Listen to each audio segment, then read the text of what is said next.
તો એ જે ત્યાંથી ધૂળ ઉડીને આવે છે, પ્રદૂષણ હવામાં જે રજકણો જે આવે છે, એના કારણે તમારા કુટુંબને શું અસર થઈ રહી છે?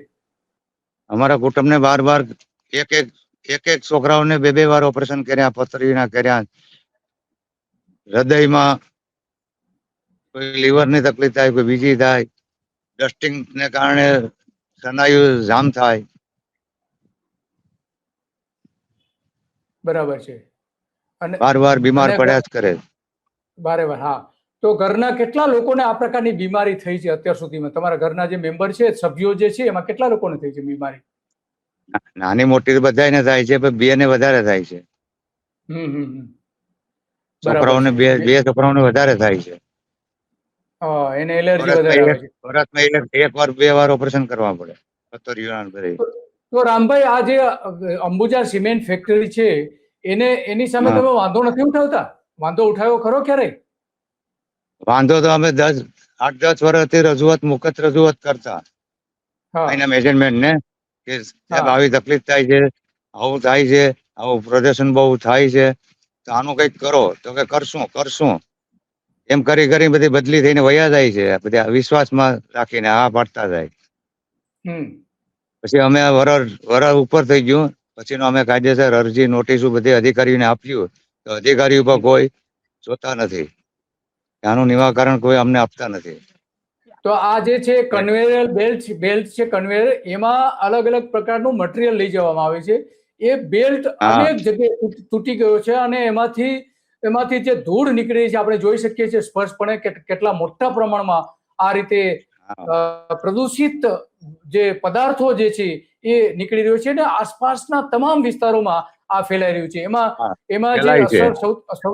એમાં જે સૌથી વધારે જે અસર છે એ રામભાઈના કુટુંબને થઈ રહી છે.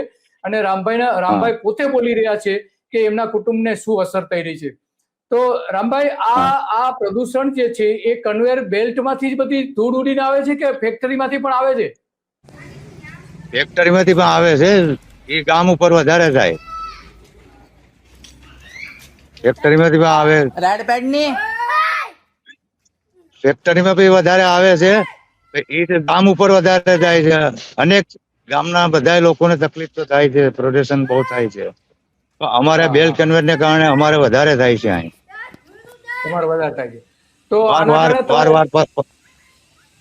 તો જે પાણી ઉપર કઈ અસર દેખાય છે? ખેતરમાં જે સિંચાઈનું પાણી આપો છો, પીવાનું પાણી આપો છો, એમાં કઈ દેખાય છે અસર? એમાં વર્કશોપ હતો ત્યારે થોડો ઓઇલ ની વાસ આવતી. કંપનીનો બાજુમાં વર્કશોપ હતો વાહન વ્યવહારનો. ત્યારે એમાં પાણી, ઓઇલ ની, ડીઝલ ની વાસ આવતી થોડી. હવે વર્કશોપ બંધ કરી થઈ ગયું અહીં. એટલે હવે થોડુંક સુધારો આવ્યો છે.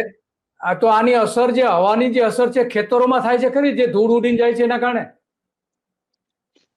ધૂળ ઉડીને જાય છે એને કારણે થાય છે. અમારા જે મોલત વાય, મોલત ની કમળી ઉપર ડસ્ટિંગ બેસી જાય એટલે વિકાસ ન થાય. અત્યાર સુધીમાં અમારે કેટલું નુકસાન થયું છે. અમારા ફળદ્રુપ ઝાડવા છે, આંબા છે, નારેળી છે, બધા એમાં નુકસાન અતિશય છે. અચ્છા, આંબા અને નાળિયેરી બંનેમાં છે? હા, બધીમાં કમળીમાં ડસ્ટિંગ બેસી જાય પાવડર ધૂળ નો. એટલે કમળી વિકાસ ન કરી શકે ઝાડ. પછી એને કોઈ ફળ આવતું હોય, ફળ કોઈ ખાવા લાયક ન હોય અમારે. બરાબર છે. હા, તો વારંવાર પતરા ઉડે. હા, તો ત્યાં કોઈ તમે રજૂઆત નથી કરતા? કોઈ લોકોને ત્યાં અધિકારીઓને રજૂઆત કરે છે તો શું કે છે? કઈક રજૂઆતો કરી છે ખરી? અધિકારીઓને હમણાં અમે હાજર નતા. છોકરા હતા, છોકરાએ ફોન કર્યો હતો એના અધિકારીને, કંપનીના. અહીંયા કહ્યું કે ધૂળની ફેક્ટરી ધૂળ ઉડે, કે બીજું રોગીમાં ઉડે, કે અમુક તમારા છોકરાઓને ધમકી મારતા ધૂળની ફેક્ટરી ધૂળે ઉડે, ત્યાં બીજું ન ઉડે. અચ્છા, એવું કે છે? હા, અને વારંવાર પતરા ઉડે. વારંવાર રાજ્ય હોવાતું નથી એટલું તો એનો ઘૂંઘાટ આવે છે, ધડભડાટી છૂટતી હોય બેલ્ટ ની બધી. રાતના અજાણ્યા કુટુંબમાં અવાજ તો બહુ જ આવે. રાતના અજાણ્યા કુટુંબ માંથી કોઈ આવ્યું તો અહીં સુઈ ન શકે. રાત આખી જાગે તો થાય. અજાણ્યા માણસ ને વધારે ઘૂંઘાટ લાગે. એને વધારે લાગે. તો આપણે આ જોઈ શકીએ છીએ કે આ ફેક્ટરીમાંથી કેટલા મોટા પ્રમાણમાં આ ડસ્ટિંગ થઈ રહ્યું છે, ધૂળ ઉડી રહી છે, પ્રદૂષણ ફેલાઈ રહ્યું છે, છતાં પણ ત્યાં કંપની જે છે, કંપની દ્વારા, અંબુજા સિમેન્ટ દ્વારા કોઈ પગલા ભરાતા હોય એવું દેખાઈ નથી રહ્યું. તો હમણાં એવું કહેવામાં આવ્યું હતું કે ત્યાં તમે જ્યારે મામલતદાર અને મુખ્યમંત્રીની જે ઓનલાઈન ફરિયાદ જે છે એમાં જે તમે ગયા હતા, તો ત્યાં કહ્યું હતું કે તાલપત્રી અમે લગાવી દઈશું. તો શું થયું પછી? અમારા ઘરવાળાને બેઠા હતા, અમારા ઘરવાળાને કે તમે સાંભળો, તાલપત્રી નું કવર કરી દેશું ને તમારો પ્રશ્ન સોલ્વ થઈ જશે. અધિકારીઓને કે કોઈ પણ હોય એના ઘર અમે તાલપત્રી બાંધવાથી આ પ્રશ્ન સોલ્વ થઈ જાય. ઘરની અંદર રસોડો હોય ને બારી દરવાજા બધા બંધ કરી દઈએ, ઘરમાં ચૂલે રસોઈ કરતા હોય તો ધુવાડો ગમે ત્યાંથી બહાર નીકળવાનો જ છે, એ અંદર રહેવાનો નથી ધુવાડો. હા, એ તો ત્યાં ઉપર તો જે છે એ ડસ્ટ તો નીકળવાનો છે, ધુવાડો તો નીકળવાનો છે. કઈ તાલપાત્રી બાંધવાથી કઈ ધૂળ થોડી રોકવાની છે. જ્યાં લીકેજીસ છે ત્યાં ખરેખર કરવું છે. કેટલા મોટા પ્રમાણમાં નીકળી રહી છે આપણે જોઈ શકીએ છીએ કે કેટલા મોટા પ્રમાણમાં આ કન્વેયર બેલ્ટમાંથી આ રીતે નીકળે છે. ફેક્ટરીનું જે પ્રોસેસમાં જે કઈ ધુમાડો નીકળે છે તો નીકળે જ છે, પણ સાથે સાથે આ આપણે જોઈ શકીએ છીએ કે એમાં આ રીતે પણ નીકળી રહ્યું છે.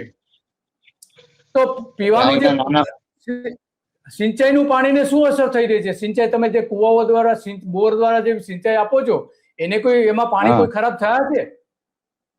પાણી તો ડસ્ટિંગ થાય છે, પાણી ખરાબ થાય કુવાનું.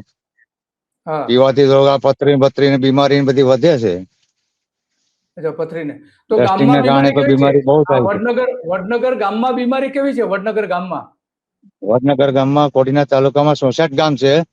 66 ગામમાં કેન્સર નું પરિણામ વડનગર ની અંદર વધારે છે. સર્વે કરવું હોય તો કરાવવાનું કોઈને પણ. રજૂઆત કરી ગામ લોકો થાકી ગયા, ઘણા માણસો થાકી ગયા, કોઈ રજૂઆત અત્યાર સુધી સાંભળતી નથી. બીજા ઘણા કર્યું હોય. તો આપણે આ વડનગર ગામ જોઈ રહ્યા છીએ, ત્યાંથી સામે જ ફેક્ટરી દેખાય છે. ફેક્ટરીમાંથી આસપાસ કેટલો ધુમાડો છે એ પણ આપણે જોઈ શકીએ છીએ. અને એટલા માટે આપણે ન્યૂઝ રૂમ જે ટીવી ચેનલ છે એના સૌજન્યથી આપણે લીધું છે, એમનો ખૂબ ખૂબ આભાર. તો આ સ્પષ્ટપણે દેખાય છે કે આટલા મોટા પ્રમાણમાં ત્યાં ધુમાડો નીકળે છે અને ગામમાં ફેલાઈ જાય છે. તો ગામમાં કયા પ્રકારનો રોગ દેખાય છે તમને સૌથી વધારે? સૌથી વધારે કેન્સર સૌથી વધારે, હૃદય સુવાજ ને માણસોના લોકોના હૃદયમાં ડસ્ટિંગ જામને કારણે તો દુખાવાઈ રહી છે. તો આ આપણે જોઈ શકીએ કે નાળિયેરીના જે પાંદડા છે, પાંદડા ઉપર આટલા મોટા પ્રમાણમાં ધૂળ અને ડસ્ટિંગ જામી ગઈ છે. આટલા મોટા પ્રમાણમાં આપણે જોઈ શકીએ છીએ. તો હવે આમાં આ જે ધૂળ જામી જાય છે, ઘઉં છે, નાળિયેરી છે, તો એના કારણે ઉત્પાદનમાં કોઈ અસર થઈ રહી છે? ઉત્પાદન ઘટી રહ્યું હોય એવું? ઉત્પાદન 50% 50% ઓછું થઈ ગયું. 50% ઓછું થઈ જાય. જમીન બરબાદ થઈ ગઈ. જમીનની માટી આ માટીને ખરાબ માટી ભળતી હોય એટલે આવે છે. તો એવો આપણે વિકાસ ન થતો હોય જમીનમાં.